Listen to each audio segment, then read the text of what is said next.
and serving you on TV, online, and on the go. This is Valley News Live 10 at 10. I was so sick to my stomach, but I got to know one of the greatest guys for 18 years. He was one of my best friends, and forever. An unimaginable tragedy made real for the whole community at Park Christian School. Thanks for joining us tonight. Mike has the evening off. Two outstanding students, athletes, and brothers, Zach and Connor Kowalvig, died in a car accident earlier today. Two others were also in the car. They were injured after the teen's car rolled on I-94 in Ottertail County this morning.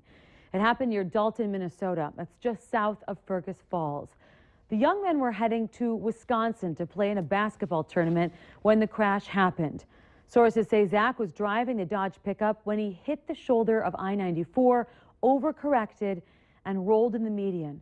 Mark Schwant, also a Park Christian student there, we're told now by the school, is doing relatively well at Lake Region Healthcare in Fergus Falls. Now, he's the youngest of 5 brothers from the Moorhead area. And Jimmy Moten, he's from Mississippi, suffered head trauma and was transported here to Sanford Health. He's doing fairly well tonight. Well, this evening, many from the Park Christian community came together to grieve, to bond, and show each other support through this tough time. Valley News Team's Krista Baim shows us how teachers, students, and parents are remembering 2 basketball stars who were on the path of becoming much more. A full set of bleachers, people crowding into the Park Christian gym. Basketball drills still remain on the wall, but it's not game day. This day is about grieving. I will be emotional with you, and I have no problem doing that. Tears are wiped away as a school tries to fathom why 2 star athletes who normally play on this court are gone. Anytime you lose such influential kids in your school, it's going to be hard, but these 2 kids especially. Coaches say Zach and Connor brought a light to this gym, inspiring their teammates and each other as brothers. To watch Connor and Zach on the basketball court, I only had 1 year to do it, but those 2 are the most competitive brothers you'll ever see go at it. A group on the road to camp for a sport they love, basketball. He earned everything he got. They both did.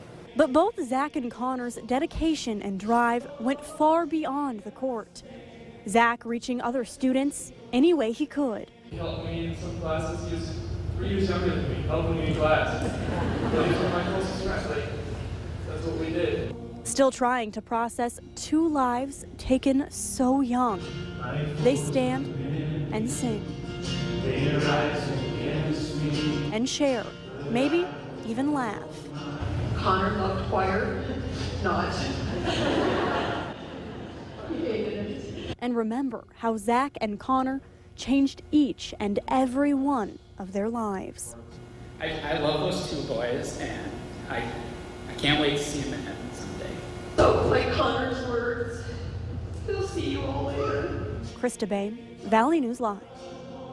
Now we're going to have much more on these talented young boys. Beth takes a look at how these basketball players enhance the game. That's coming up later on in sports.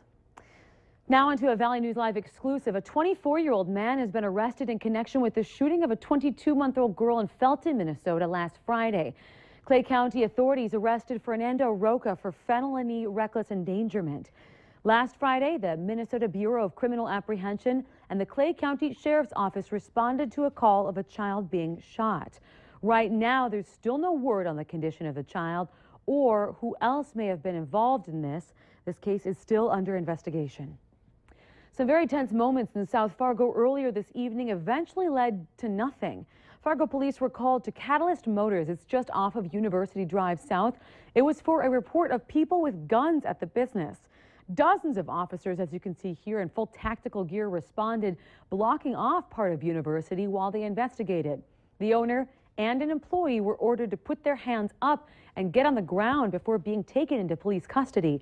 After investigating further, though, police say that they found no guns. The patio of the nearby Cork and Cleaver even had to be evacuated while police set up a perimeter. Police say the next step is to investigate who exactly made that phone call.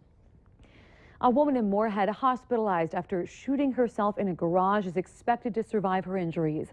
That from Moorhead Police Lieutenant Tori Jacobson. A dozen police officers, SWAT team, even Fargo's armored car lined the block after neighbors reported hearing gunshots.